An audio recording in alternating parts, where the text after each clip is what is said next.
Hello hi students, how are you. Only UPSC पर मैं अमरीश शुक्ला आपका स्वागत करता हूं। उम्मीद करता हूं कि आप सब अच्छे होंगे, आपकी पढ़ाई चल रही होगी। यूपीएससी को लेकर के बहुत सारे कयास लगाए जा रहे हैं कि परीक्षा 4 अक्टूबर को होगी कि नहीं होगी।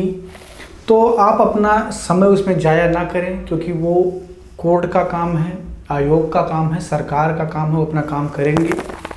बाकी जो लोग परीक्षा देने में सक्षम हैं, यानी कि जिनके आसपास बाढ़ जैसे हालात नहीं हैं, या जिनके आसपास कोई क्वारंटीन जो है, कोई क्वारंटीन नहीं है, या कोई कंटेनमेंट जोन नहीं है, यानी कि जो परीक्षा देने की स्थिति में हैं, वो अपने वक्त को समाचार में ज़ाया ना करें, जिससे उनका कोई लाभ नहीं होगा। अगर कोई अल्टीमेट फैसला लिया जाएगा तो ओनली यूपीएससी के माध्यम से आपको बता दिया जाएगा, और आप तब तक पढ़ाई जारी रखिए जब तक फाइनली ये नहीं कह दिया जाता है कि एग्ज़ाम पोस्टपोन हो गया।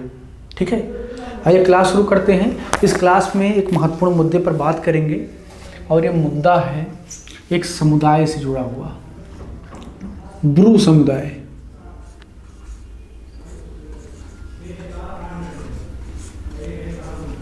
अब आप सोच रहे होंगे कि इसका क्या लाभ हमको 4 अक्टूबर को मिलेगा।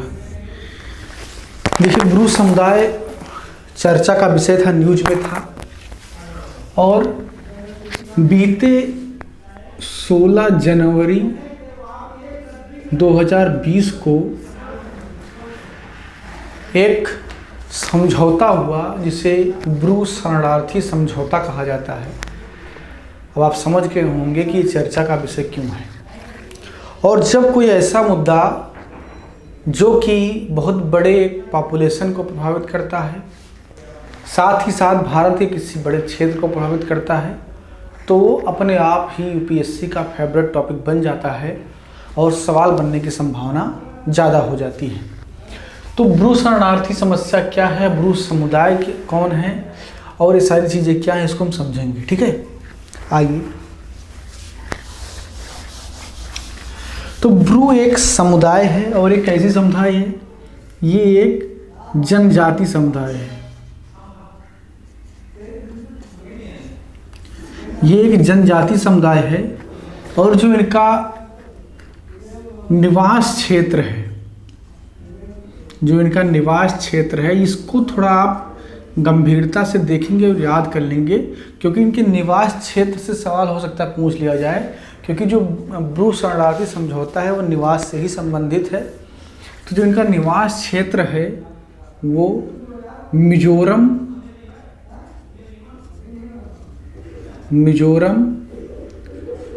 त्रिपुरा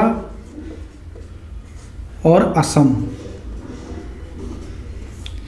ये 3 राज्य हैं जहां पर ब्रू जनजाति पाई जाती है। और इनको ब्रू इसलिए कहा जाता है क्योंकि ब्रू नामक एक भाषा बोलते हैं।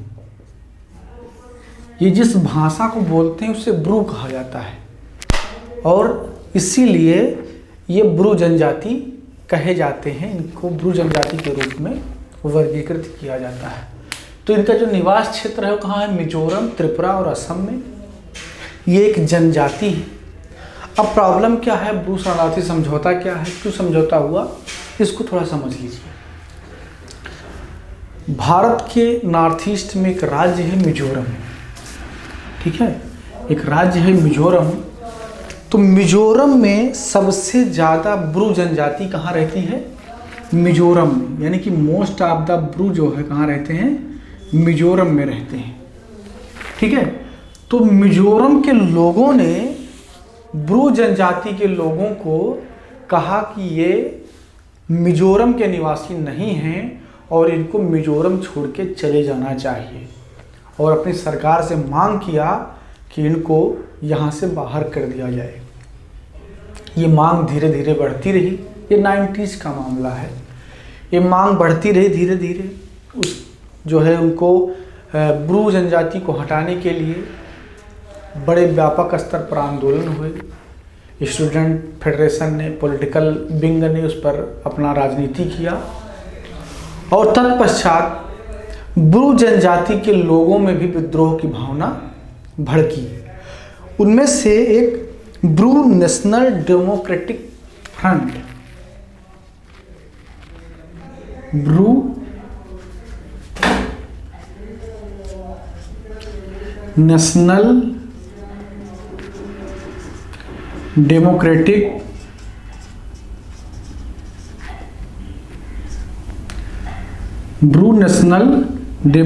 फ्रंट। तो इसने क्या किया, ये एक उग्रवादी संगठन था, तो इसने उग्रवाद का रास्ता अपना लिया। क्योंकि जब आदमी को ये लगेगा, जब इंसान को ये लगेगा कि अब उसके रहने की सारी संभावनाएं समाप्त हो गई हैं, तो वो आखिरी में जो उसके पास अंतिम विकल्प होगा, अनंतिम विकल्प होगा, उसको अपनाएगा। और उसी अनंतिम विकल्प के रूप में इस संगठन ने जो है एक हिंसक विद्रोह करना शुरू कर दिया और इस विद्रोह में कई मिजो अधिकारियों की हत्या कर दी।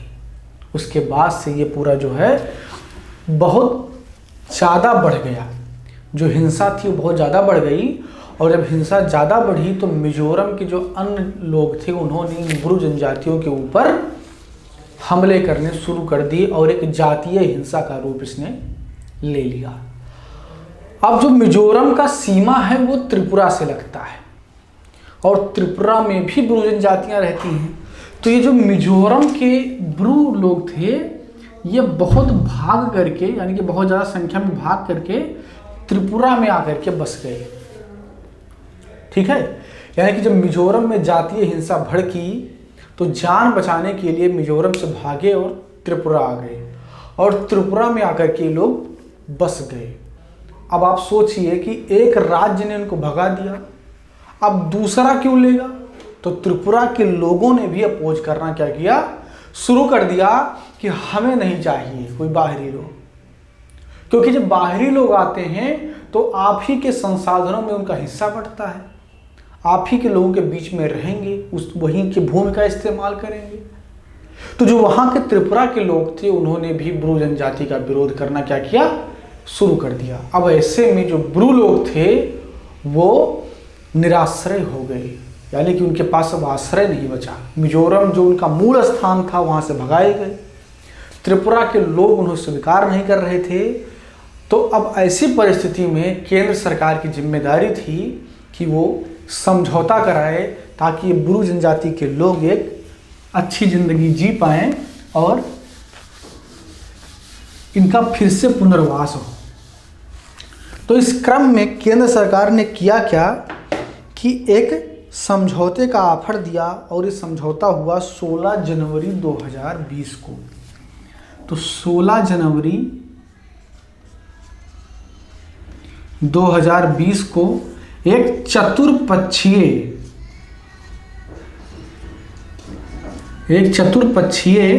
समझौता हुआ, एक चतुर्पक्षीय समझौता हुआ और उसके बाद में यह तय किया गया कि जो ब्रू त्रिपुरा में आ गए थे जातीय हिंसा के कारण, अगर वो त्रिपुरा में ही रहना चाहते हैं तो उनको वहीं पर पुनर्निर्वासित किया जाएगा, यानी कि अब उनको त्रिपुरा से बाहर नहीं जाना होगा। इस समझौते के जो पक्षकार हैं वो 4 हैं। पहला पक्षकार केंद्र सरकार, कौन है? केंद्र सरकार। दूसरा पक्षकार मिजोरम, तीसरा पक्षकार त्रिपुरा और चौथा पक्षकार ब्रू जनजाति के प्रतिनिधि।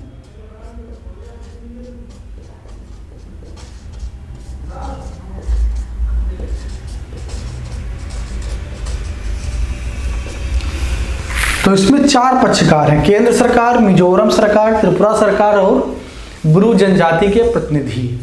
तो एक समझौता हुआ और समझौते में कहा गया कि जो लोग त्रिपुरा में आ गए थे अब वो त्रिपुरा में ही जो है रहेंगे, जो रहना चाहते। बाकी अगर कोई मिजोरम में जाना चाहते हैं तो उनका मूल स्थान है, वहाँ पर वो जा सकते हैं। और पुनर्निर्वासन के लिए प्रत्येक परिवार को 2 वर्ष तक प्रति माह 5,000 रुपये तथा निःशुल्क राशन उपलब्ध कराया जाएगा। ये कौन देगा? केंद्र सरकार और राज्य सरकार मिलकर के उपलब्ध कराएंगे। तथा राज्य सरकार उन्हें नागरिक का दर्जा देगी, राज्य के नागरिक का वोट के अधिकार मिलेंगे उनको। तथा केंद्र सरकार और राज्य सरकार के सभी वेलफेयर स्कीम का वो फायदा ले पाएंगे। तो इस प्रकार ये ब्रू जनजाति की समस्या का समाधान निकाल लिया गया। ये महत्वपूर्ण इसलिए है क्योंकि जो बॉर्डर एरिया होता है किसी देश का, वहाँ पर अगर ऐसे संकट खड़े होते हैं तो कहीं ना कहीं पूरे देश की संप्रभुता के लिए एक संकट होते हैं। तो जो बॉर्डर एरिया के संकट होते हैं उनका निपटान और उससे संबंधित मुद्दे हमेशा महत्वपूर्ण होते हैं। तो हो सकता है कि जनजाति से सवाल पूछ लिया जाए, ये एक भाषाई समूह है, या हो सकता है कि इनके क्षेत्र को लेकर के सवाल पूछ लिया जाए, या इनके विस्थापित होने के कारण को लेकर के सवाल पूछ लिया जाए। तो आप हर तरीके से तैयार रहें, कहीं से भी सवाल आए तो आप उसको आसानी से हल कर पाएँ। तो चलिए अगली क्लास में फिर से हम मुलाकात होगी और उसमें बात करेंगे हम टिड्डी दल। टिड्डी दल को आपने सुना होगा, कोरोना के साथ साथ एक समस्या टिड्डी दल की भी आई थी। और टिड्डी दल जो है एक कीड़े के जैसे होते हैं और वो फसलों को काफ़ी नुकसान करते हैं। तो उनसे संबंधित भी सवाल बन सकते हैं क्योंकि उन्होंने किसानों का बड़ा नुकसान किया और आर्थिक रूप से उसका नुकसान जो है देखने को मिलेगा भी आगे भी। तो इसलिए वो मुद्दा जो है न्यूज में था, तो उस पर हम चर्चा करेंगे नेक्स्ट क्लास में। उसको आप मिस मत कीजिएगा। इस क्लास में इतना ही। क्लास को लाइक कीजिए, शेयर कीजिए, अपनी राय कमेंट बॉक्स में देते रहिए और पढ़ाई करते रहिए बिना किसी अफवाह में फंसे हुए, क्योंकि जब भी कोई फैसला होगा सुप्रीम कोर्ट का कि परीक्षा पोस्टपोन होगी या नहीं होगी, आपको ओनली यूपीएससी के माध्यम से बता दिया जाएगा। धन्यवाद।